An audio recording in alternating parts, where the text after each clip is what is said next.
Thank you, everyone, for joining today. I am Laura McMillan. I'm the Communications Director at Save the Sound. Very quick housekeeping details before I hand it over to our speakers. First of all, thank you for joining. Save the Sound is a regional organization working to fight climate change, conserve endangered land across our region, including Plum Island, protect the waters of Long Island Sound, and restore habitats across our region by working with nature. So we use quite a few tools to do that, from legal power to lobbying to grassroots coalition building, which is helping protect Plum Island right now, to on-the-ground restoration and water quality testing.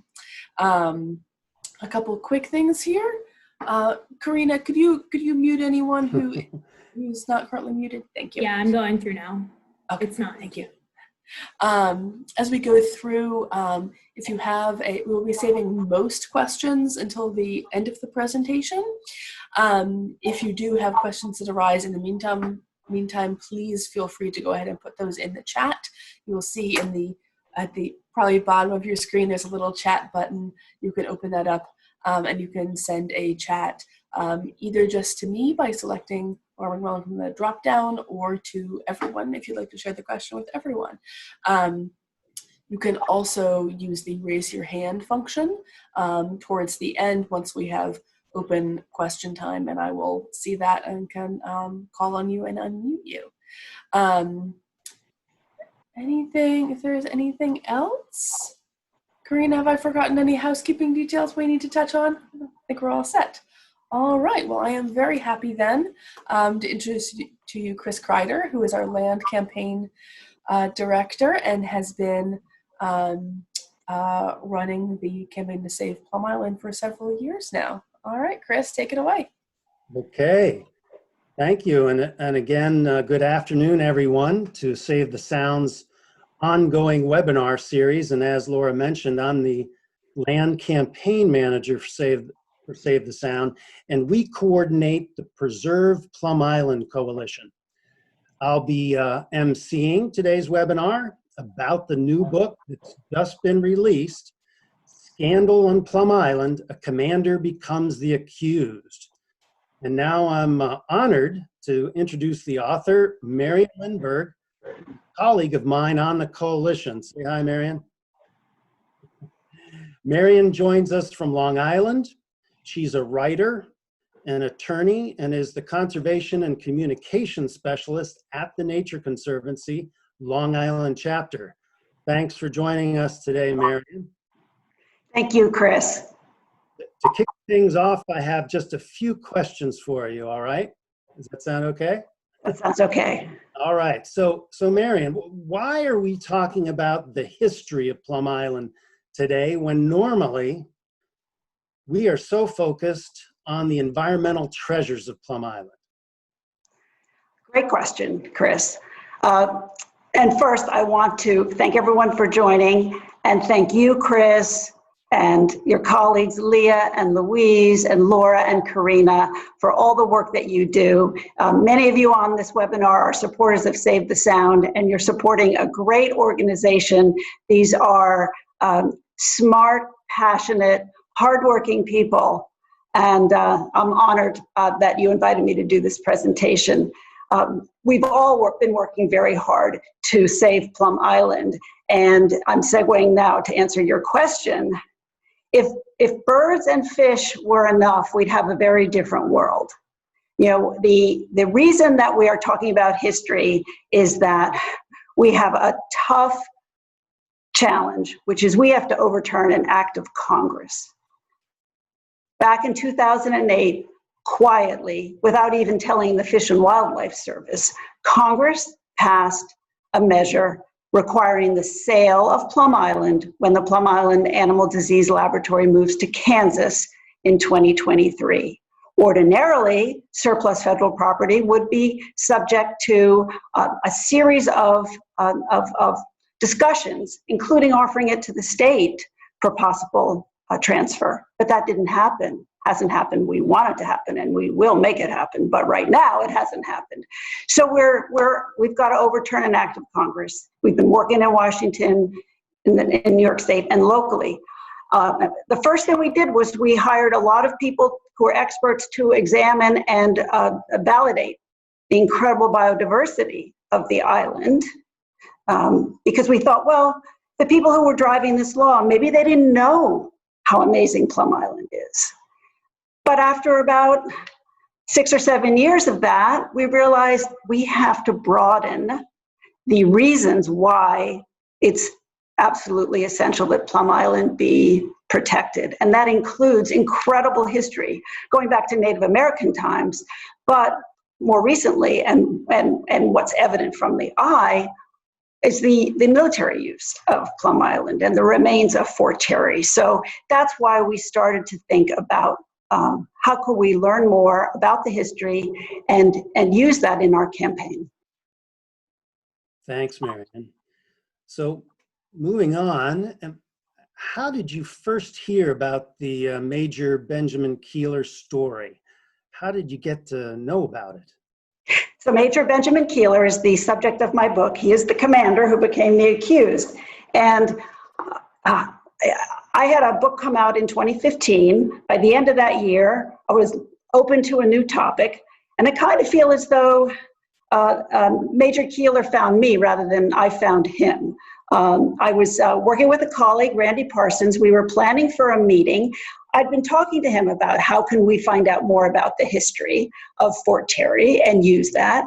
And he presented me with a copy of this book. It's an amazing book, A World Unto Itself, The Remarkable History of Plum Island, New York, published by the Southold Historical Museum. This Plum Island is in the town of Southold. And there's a chapter in there. Randy said there's even a chapter in there about an early legal case involving homosexuality.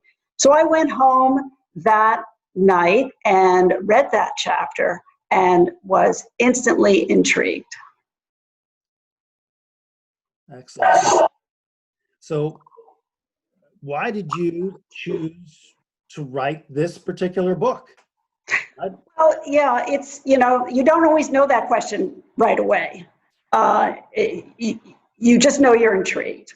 So the journalist in me was intrigued that this significant case, 1913, 1914, the Army accusing a senior officer who's commanding a 700-person fort of homoerotic acts. And that's very early. We all know about Stonewall. We know about the purges in the 50s of perceived homosexuals. But this was 1913, 1914. So I was just interested in that. The person who wrote the chapter, Amy Kasuga Folk, is an historian. And she did a really good job of setting out the case, and she absolutely mentioned her belief in Major Keeler's innocence because he denied that he did any of the things that men were accusing him of doing. He said it was a plot against him by men he had disciplined, saying these things to try to get him ousted. But Amy's an historian, not a lawyer, so the lawyer in me was intrigued, and I wanted to really know how was the lawyering, what was the evidence, how did the case go? And this was all held in secret. So it was a matter of obtaining the transcript. So there had been, I'm looking at one of the questions that just came in the chat. In the late 1800s, it was not uncommon for men to hold hands and hug their friends, especially younger men. And things changed. At the end of the 1800s, the beginning of the 1900s, there was much more awareness about masculine norms, and that demonstrated sexual interest in women became a very important hallmark of a real normal man. And Major Keeler was unmarried. And the federal government was just beginning to show some interest in regulating homosexuality, because up until then, those kinds of things, any immoral conduct was regulated more or less at the state and local level. So remember that the federal government was pretty small from the beginning of the 1900s. The Bureau of Immigration was the first federal department to show any interest in perceived homosexuals as a class and to tell inspectors what they should look for. So 1913, 1914 for the Army is very early, especially a senior officer. There may have been some homosexual behavior in the Philippines when America was fighting the Philippine War and afterwards, but that was blamed on the bad influences of the Filipinos. So here you had an Army officer in the United States, and there was no one to blame except him. So I thought it was just a fascinating case. I thought it would help the preservation effort. And as I subsequently learned, I really wanted to do some more thinking about gender roles and about these fascinating issues of anti-homosexual regulation at the federal level and the beginnings of what we would 60 years later call sexual harassment. And in a male-to-male context, very unusual. Very intriguing. So we hear that you have some pictures for us and a summary and a little book reading. Take it away, Marian. Okay, I will do that. So I'm going to share my screen here. Oh, I think I need you to give me permission to share my screen. Apologies. Let me do that right now.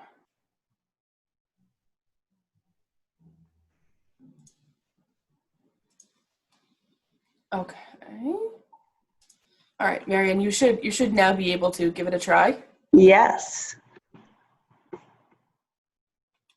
All right, does everyone see that? Now, this is a very knowledgeable audience, but who doesn't love a map? So I'm giving you this map to show you where Plum Island is. It's 1.5 miles off of Orion Point on the North Fork of Long Island. And you'll see that this is Fisher's Island, Pierce Rafferty. I know that you're on the call, so that's very nice, thank you. That's not working. Okay, I was trying to do the pointer. Let me try it this way. There we go. That's Fisher's Island up there. And this little tiny island between the P and the L is Great Gull Island.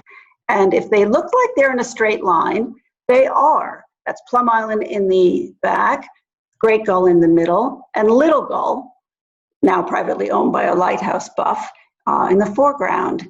And these islands are connected by an underwater ridge all the way up to southern New England that was created by the retreat of the last ice sheet. And these geological origins, and as Louise would say, location, location, location, created a very diverse island, 17 soil types on Plum Island, which has created a host of communities. And here's examples of a few of them. It's extraordinarily beautiful, and 25 different natural communities, 5 of New York statewide significance, according to New York Natural Heritage. There are buildings on Plum Island. Nobody lives there unless they were stuck because they couldn't get off the island, which has happened in the past. The oldest building on the island currently is the Lighthouse. This one was built in 1869. Needs a little work, cleaning up the rust, as you can see, and that some money has been appropriated for that by Congress. And you can see the black and white picture was in the early 1900s. And there's a lot more erosion that has happened since then, and the land is much closer to the lighthouse.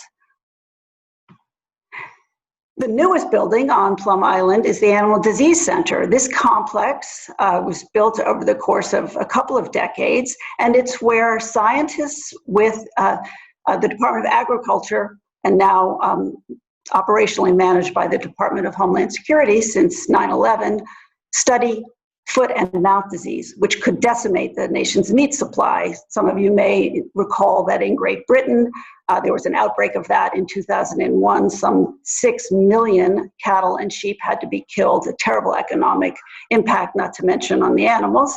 And the scientists here have been working on developing a vaccine. They're doing world-class research, and this lab will be moving to Kansas into a $1 billion facility that has been built. It will start to be tested. It's part of the University of Kansas's BioAg corridor. And that gives us the opportunity to try to protect the island, open up the beautiful natural areas to limited research and public access and passive recreation, and work with the town of Southold and New York State economic development people to try to find some sort of reuse for the lab. Now, my book concerns the buildings that were built in between the lighthouse and the lab, Fort Terry, commissioned by Congress in 1897 when tensions were very high with Spain over Spain's treatment of the Cuban people. And there was a major dispute in the United States between the peace and war factions, the war factions being, I wouldn't say led at that point, but strongly supported by Theodore Roosevelt, who was then a bureaucrat with the Navy. So Congress commissioned several forts in eastern Long Island Sound, and the Spanish never came near the mainland of the United States. As those of you who know anything about the Spanish-American War know, the war was fought in Cuba and the Philippines, and it was over very fast. The summer of 1898. They'd hardly had time to even start the construction of Fort Terry. So the war was over, but they continued to build the buildings. Most of the buildings were built between 1900 and 1911 when Major Keeler arrived. He was sent there to restore order to the fort. Now I want to show you, this is what the lighthouse and the lab look like today if you were taking Crush Sound Ferry from Orient Point up to New London. Notice all the trees, a lot of trees. Here is an aerial photo of the island taken in 1924. Not too many trees. Very, Plum Island had been agricultural in the 1700s and the 1800s, but really they had done a pretty successful job of clearing the vegetation. And I want to call your attention to these homes here. These were the senior officers' quarters. And I'm going to read you the first chapter of the book, which takes place in one of those homes. And the buildings that still remain are mostly these large buildings up at the administrative center here. This was taken in 1924. My book takes place 1911 to 1914, not much difference. Now, this building is the axis between the Fort Terry time and the lab time, building number 257. There was a book, someone asked in the chat, years ago called Lab 257, which made a lot of assertions without substantiation and has given rise to many of the myths about Plum Island.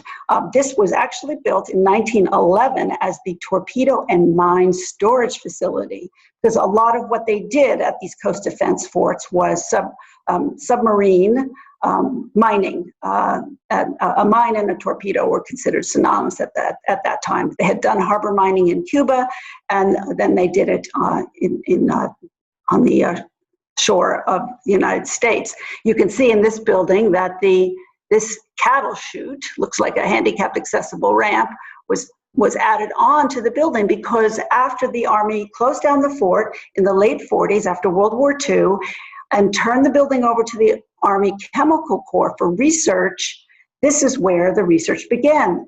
Very thick reinforced concrete walls to keep the torpedoes and mines safe.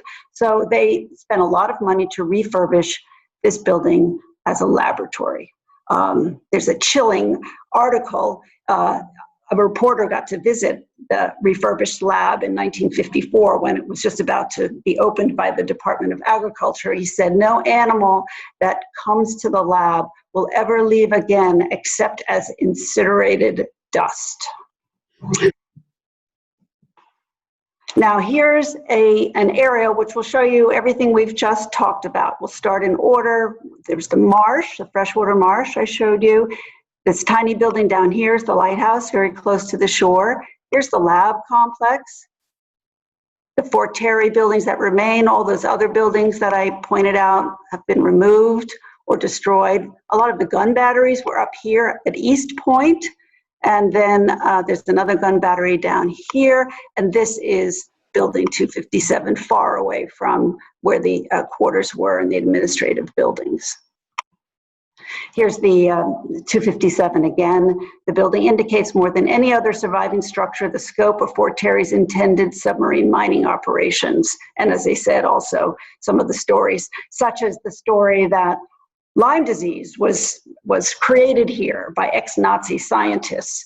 And of course, a mummy from 5,300 years ago was discovered having the Lyme bacteria in it. So Lyme has been around for a very long time.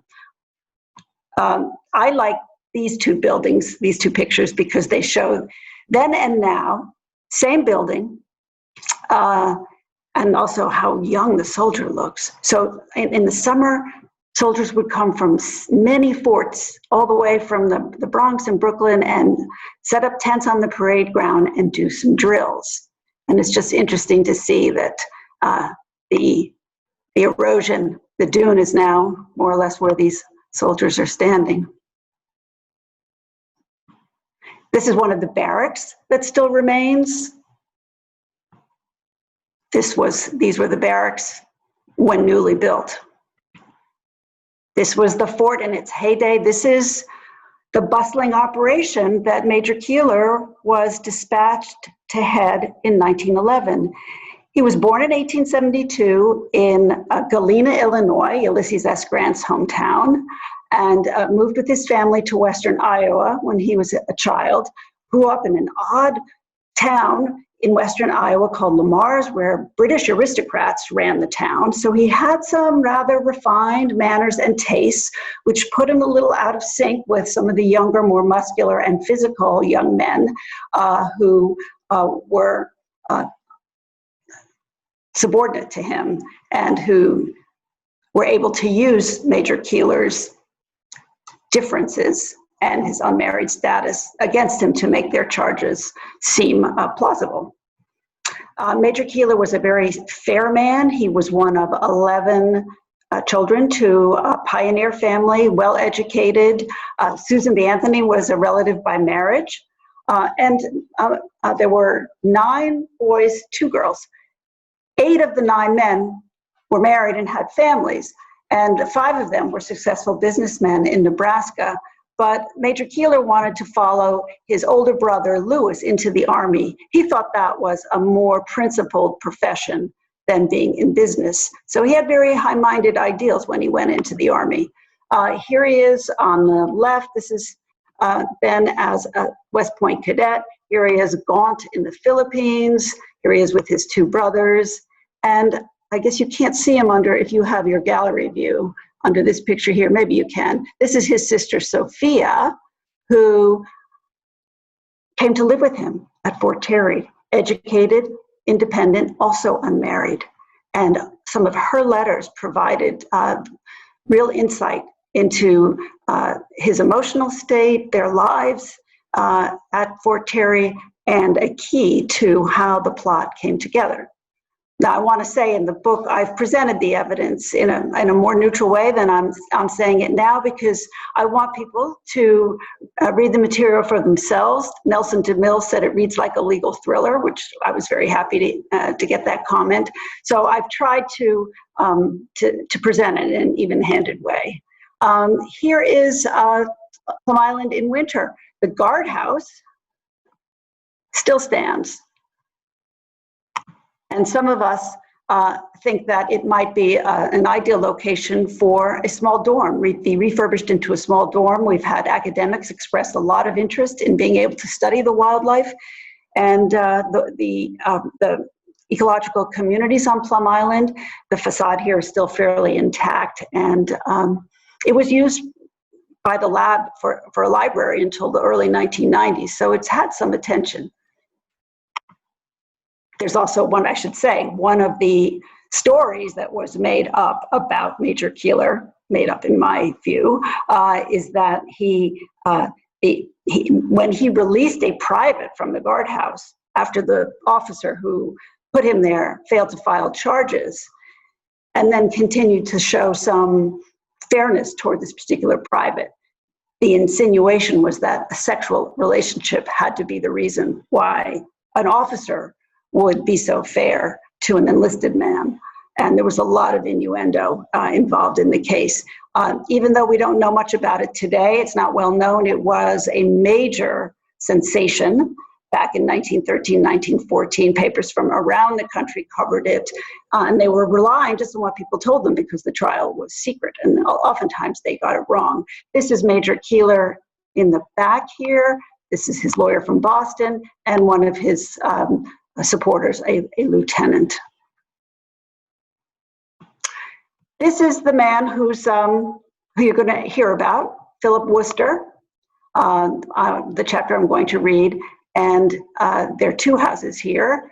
What I'm going to read to you may well have taken place in one of those houses.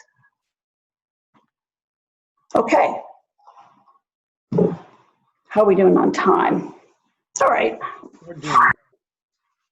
Okay.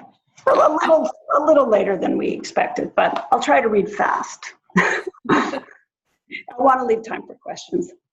Thank you, Mary. Actually, sorry, I just wanted to interject for 1 second. One housekeeping detail I forgot to mention at the beginning is that this session is being recorded today. So folks, if you ask questions later, your face will appear on screen. So if you don't want that to happen, you can just turn off your video via the stop video button, or you can put your question in the chat and I will ask it for you. Either is fine. All right. Sorry, Marian, to interrupt you. Go ahead. Thank you. I got to have a sip of water. All right, so this is from the first chapter, Cross-Dressing for Halloween. The captain wore a see-through dress. No dispute about that. Even the captain admitted that in a certain light, guests at the party could see the outline of his body through the muslin shift. Months later, a lawyer would press for details. Was the dress tied at the waist? What color and length were the captain's socks? Did others treat him as if you were a woman? But on this night, the night of November 1, 1913, a carefree party was in progress on an island with spectacular sea views, whose sole inhabitants, except for the lighthouse keeper, were employees of the U.S. Army and their families. Peace prevailed on Plum Island, as in the rest of the nation, allowing late Halloween revelry to be the order of the evening for some. Cold winds off the Atlantic announced the approach of winter, but conditions were more enticing inside Captain Philip Worcester's spacious two-story house. Dance tunes from a player piano set a high-spirited tone, and a basement furnace supervised by an Army private kept the rooms warm, warm enough for the host to wear a light dress with little underneath. Worcester would later say he had borrowed an old loose dress of my wife's. The highest-ranking officer at the party, Major Benjamin M. Koehler, found that hard to believe. Mabel Worcester was petite, nothing like her husband, the 6-foot athletic new leader of the 100th Company at Fort Terry. Worcester, 34 years old, also bore little resemblance to Major Keeler, Fort Terry's commanding officer, who stood at best 5'3". Keeler, 41 and single, had gained weight since his West Point days and service in the Philippines, where food was both scarce and vile. A live-in cook prepared his meals now, and there was a slight bulge between the 4th and 5th buttons of his uniform, in contrast to Worcester's toned physique. Worcester's leadership of the 100th Company had taken effect the day of the party. Come midnight, guests could also toast the Worcester's first anniversary. Though he claimed the party was his wife's idea, Worcester certainly acted like a celebrant. He led the dancing, gestured gaily with his arms, and greeted guests in mock flirtation with a fling of his skirt. Yet the host's cavorting belied a deep resentment over his new place of residence. Geologically, 840-acre Plum Island was a marvel, the outer lands of a glacially created moraine with 17 soil types and a freshwater wetland supporting many species of plants and birds. To the Worcesters, though, the island was a backwater, an earthen slab with more gulls than people, and a 5-hour trip by boat and train if Mabel wanted to see her family in New York City. Major Keeler, the watchful leader of the island's 700 soldiers, did not make Worcester any happier about his new assignment. In a mere 3 months, the two had differed several times, from a dispute over a private, labeled the Major's pet, by one of Worcester's friends, to Worcester's dancing and kissing parties, which Keeler considered not respectable. It had been a long day for Keeler, cantering around the island to monitor the monthly exchange of soldiers. A book, cocktail, and his favorite chair would have made for a perfect evening, but fatigue was no match for the persuasive powers of his younger sister, Sophia, who lived with him on Officers' Row in a shingled house, just like the Worcesters. When Keeler had arrived home, Sophia was dressed up to go to the party, and she wanted me to go, Keeler later said. Sophia assured her brother that he could leave early, and he agreed to accompany her, surprising no one by showing up in his dress uniform rather than a costume. Not so for Captain Richard Ellis, who tied a ribbon around his neck and came as the cartoon character Buster Brown, a wealthy boy with long blonde hair, pantaloons, Mary Jane shoes, and other feminine features.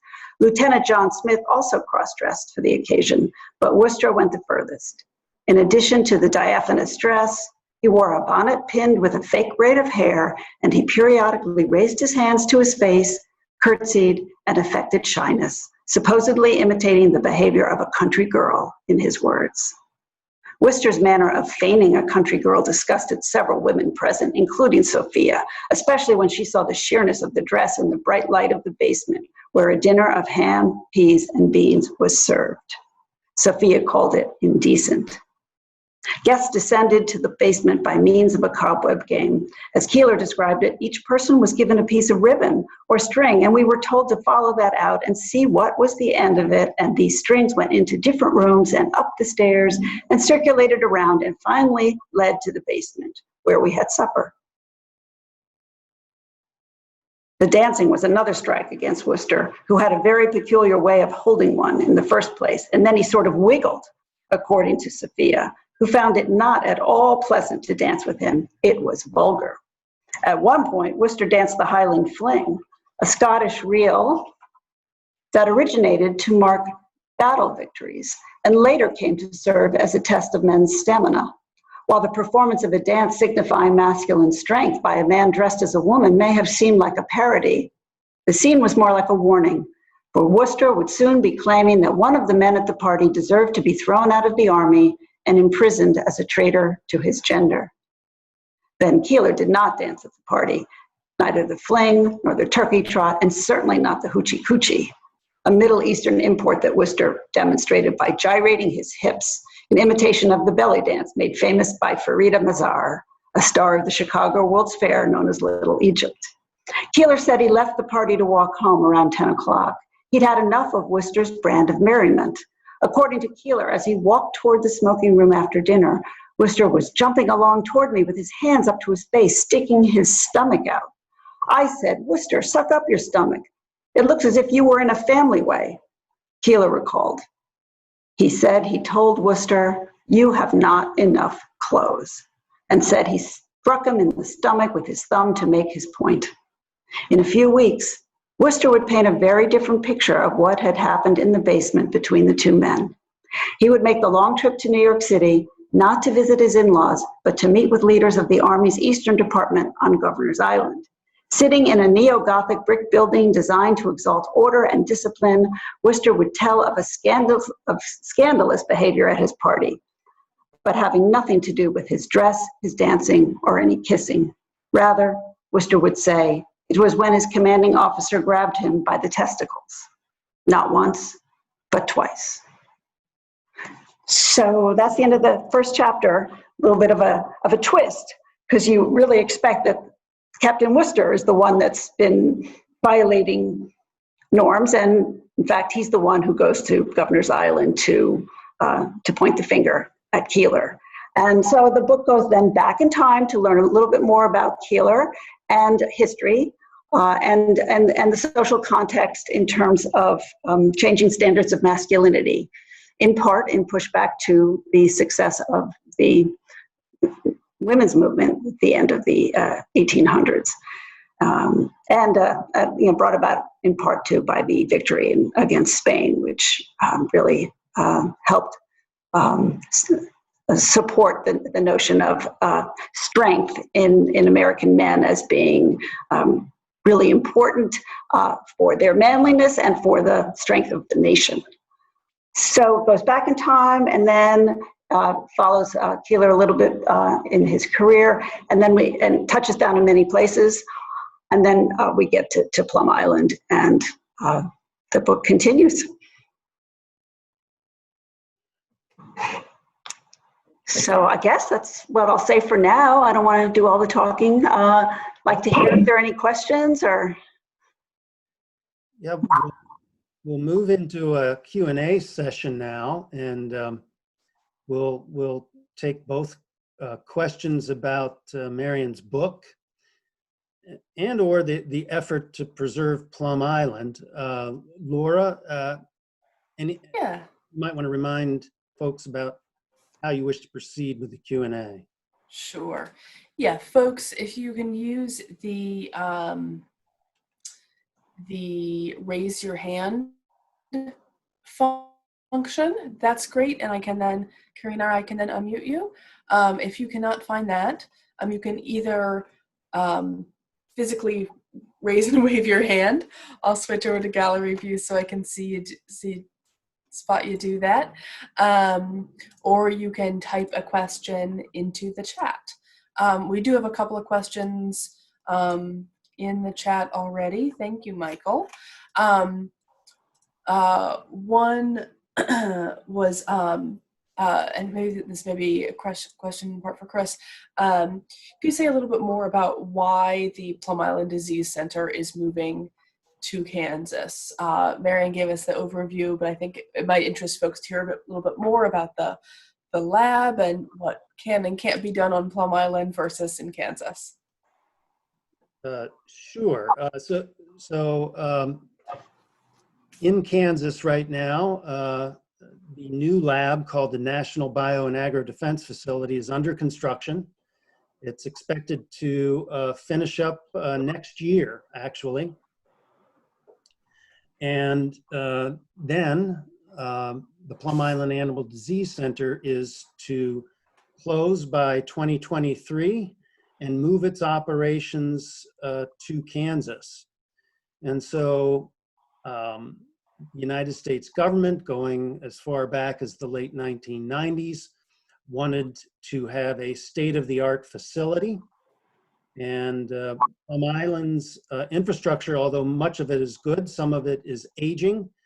The federal government wanted a new facility and what's called a biosafety level 4 facility.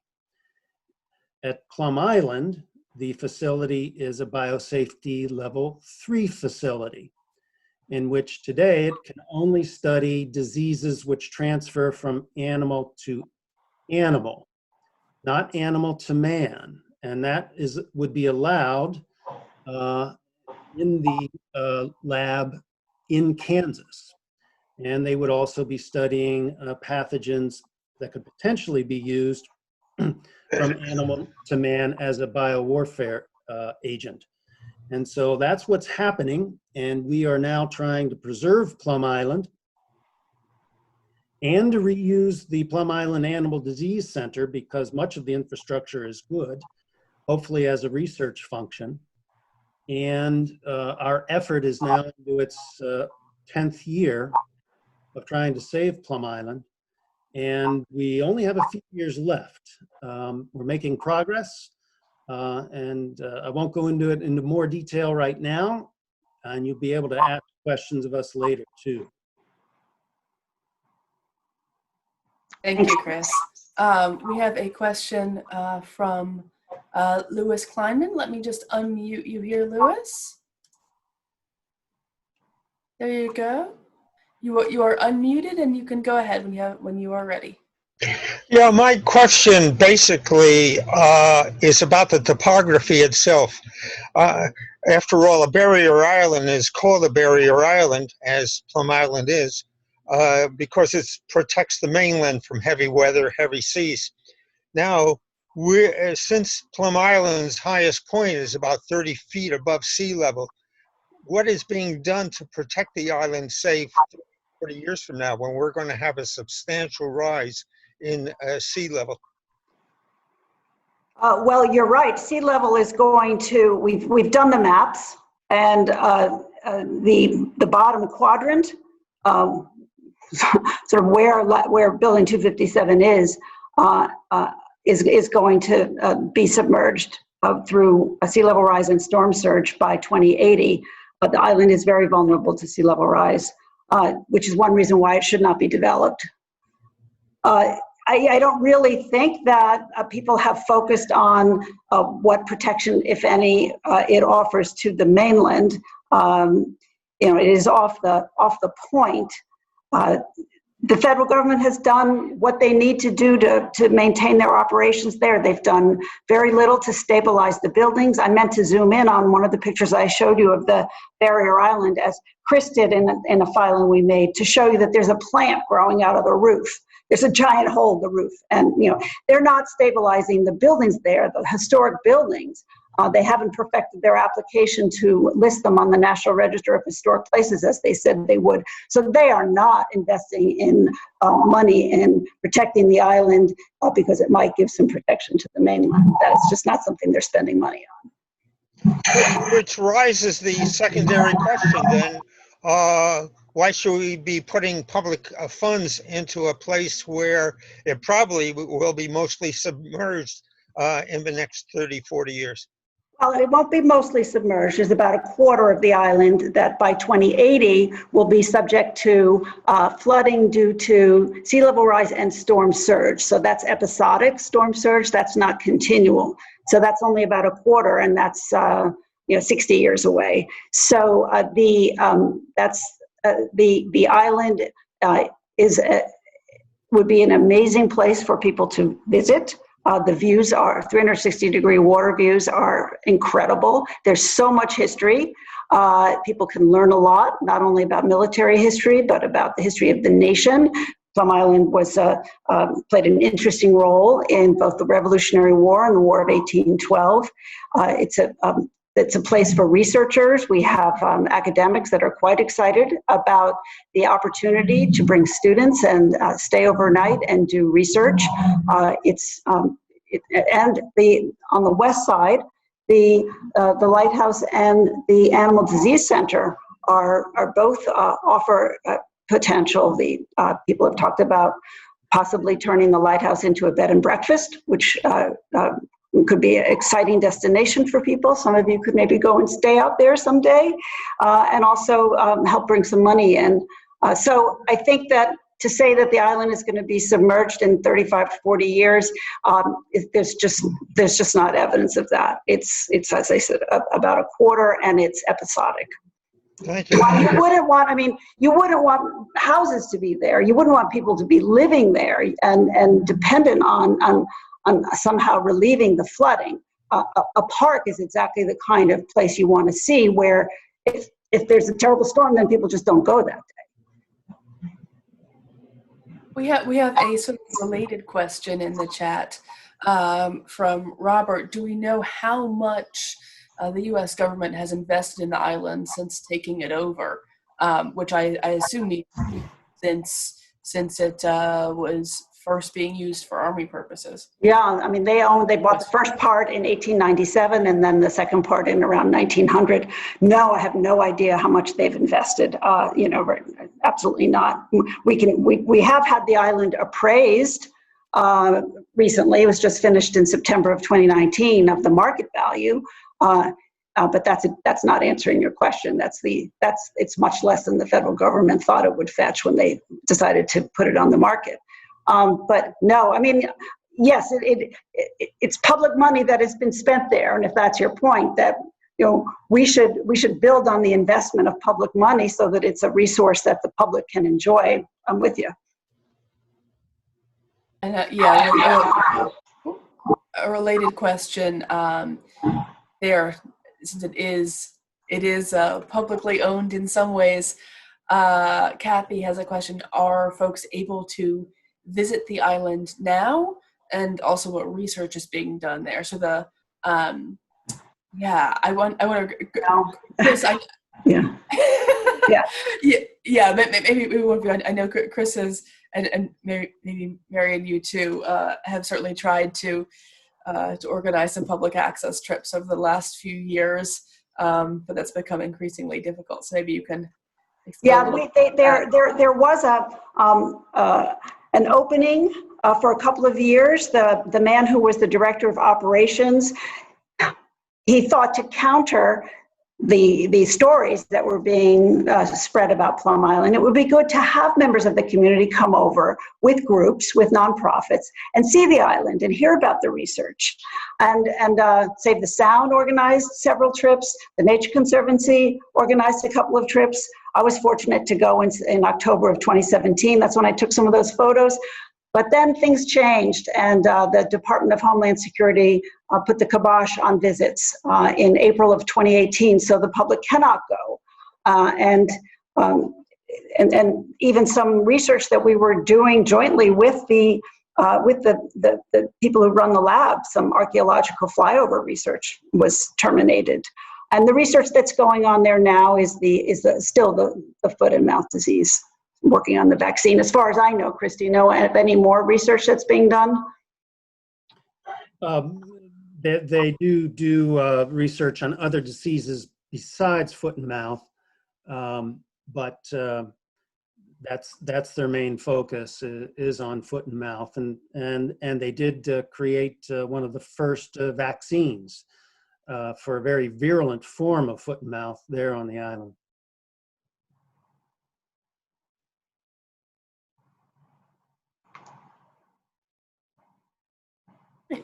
All right, Michael Goodman. So apologize, you've been waiting to ask a question. May I unmute you? Okay, Please. thanks. I just wanted to point out there was a reference made to Lyme's disease.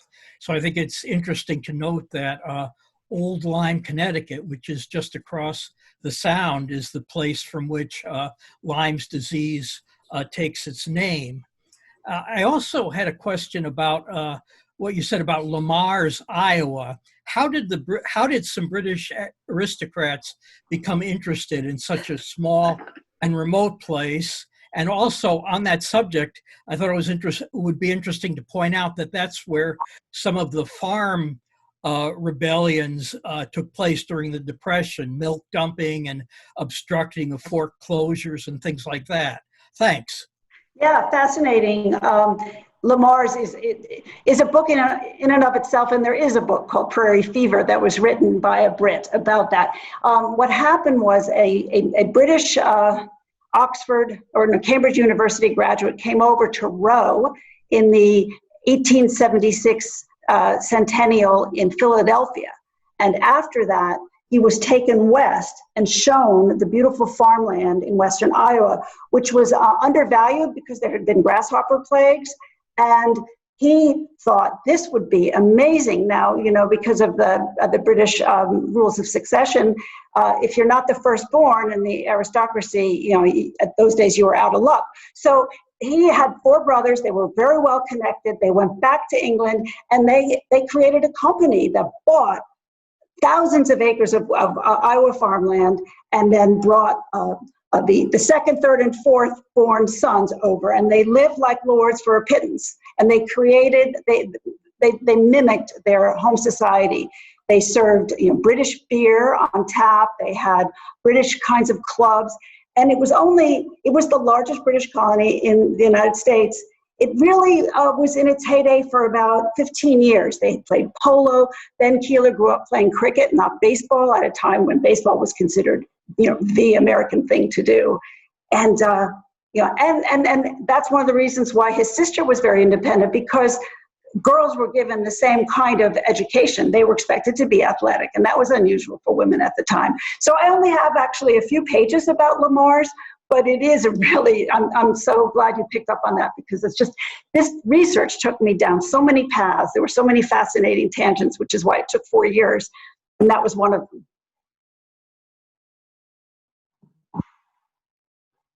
Wonderful.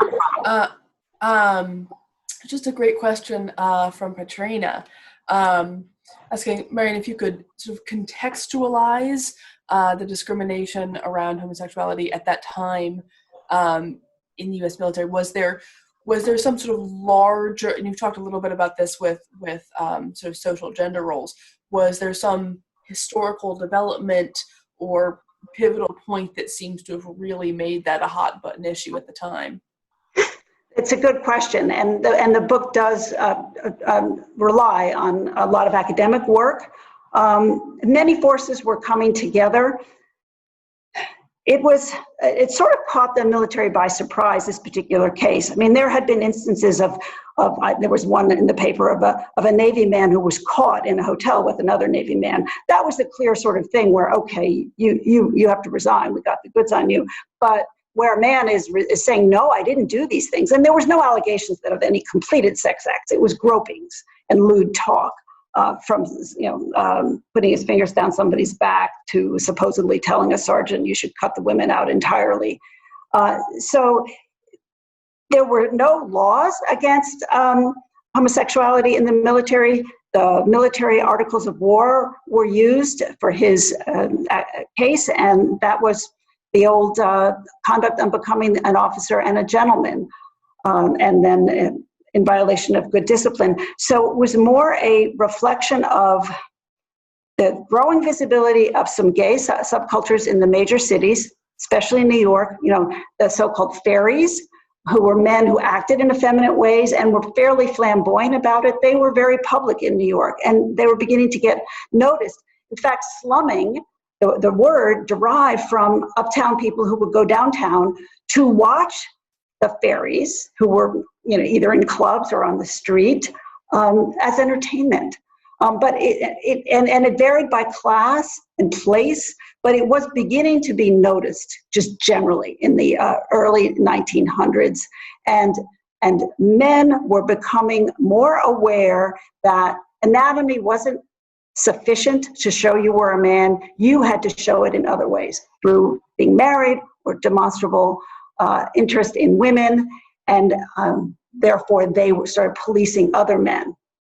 So a lot of factors that come together, but it's a great question and it's quite fascinating. And the first gay rights organization was not founded until 1924. So the word homosexual was new. The prosecutor called Keeler a homosexualist, and it was immoral conduct is what was referred to. The newspapers most of them did not print the specifics of the allegations. So it was a lot of things changing. It got a lot worse before it got better, as you know. Yeah, thank you. I'm just going to interrupt momentarily here. We are not cutting off conversation yet. There are several more great questions to go.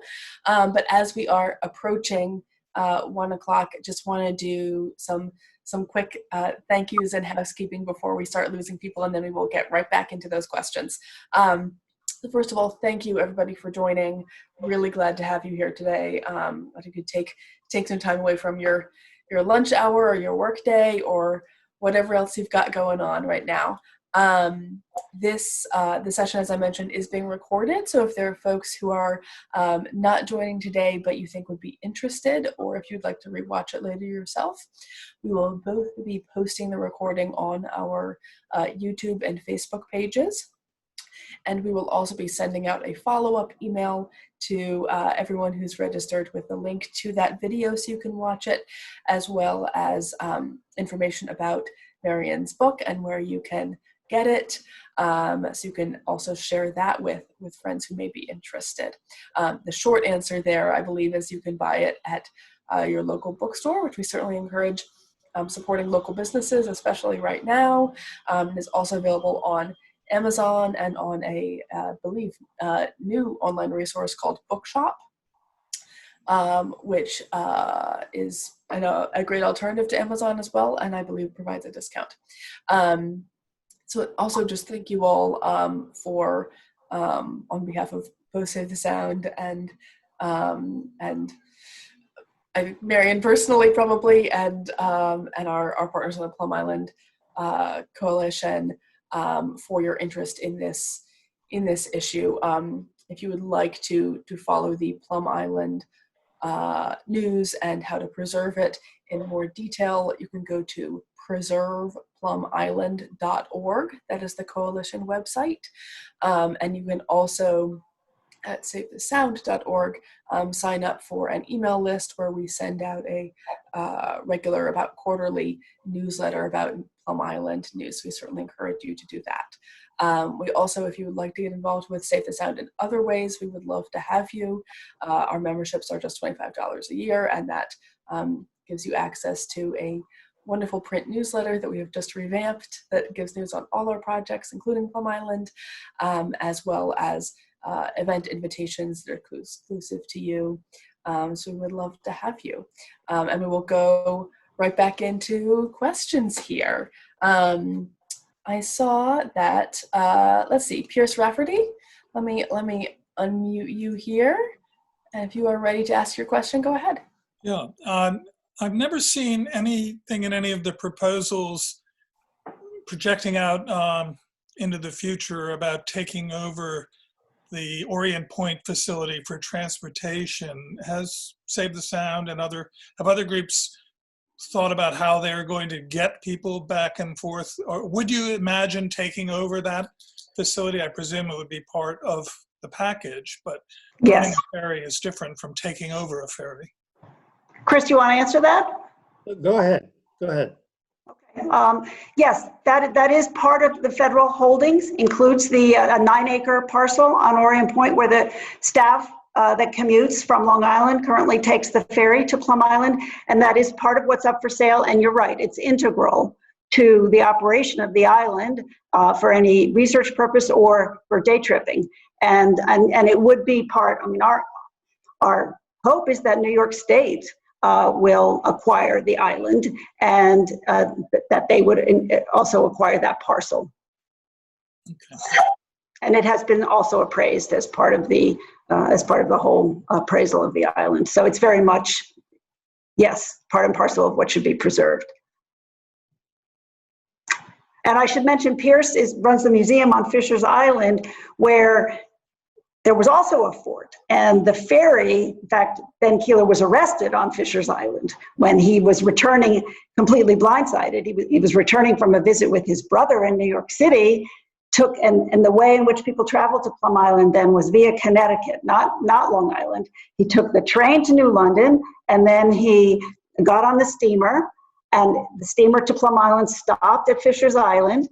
And it was Sunday, December 5th, 1913. He was just thinking about his visit with his brother, who was based in Puerto Rico, so it was rare for them to see each other.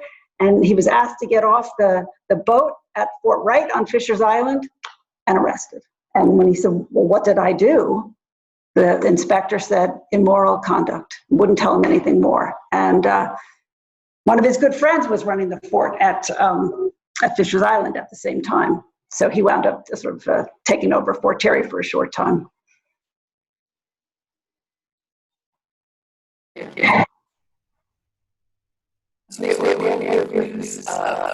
the chat area, and Kreider ordered a book and it's arrived a few days ago. So she is looking forward to reading, I guess. Thank you. Having trouble hearing you, Laura. Oh, we couldn't hear you. Yeah.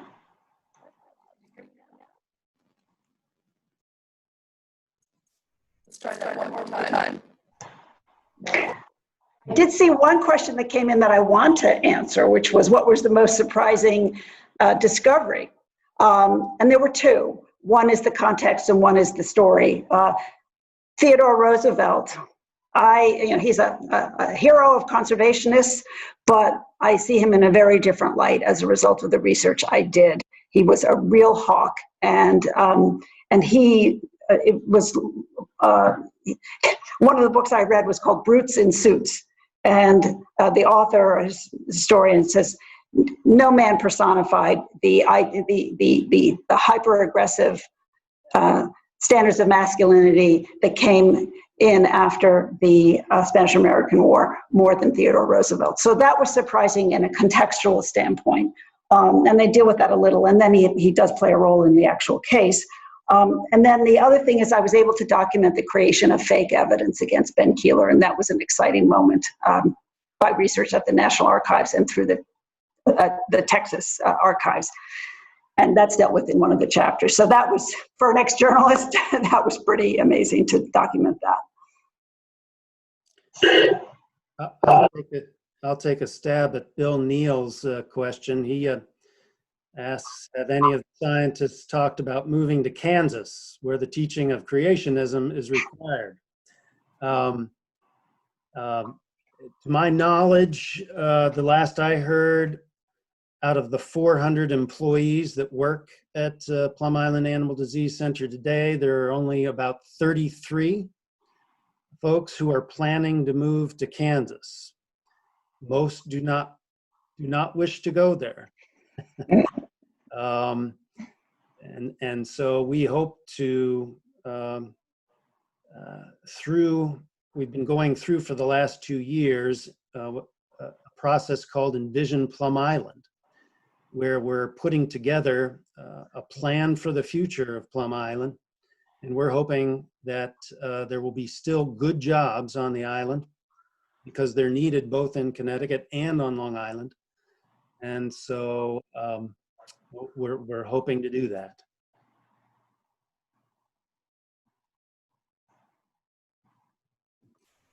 All right, so I don't see any other questions. If anybody has any, maybe I'll give like a minute to put any last minute in there. But I think other than that, we're gonna wrap up. Marian, do you have any like last words you wanted to say to anybody, or? No, I just want to thank people for their interest.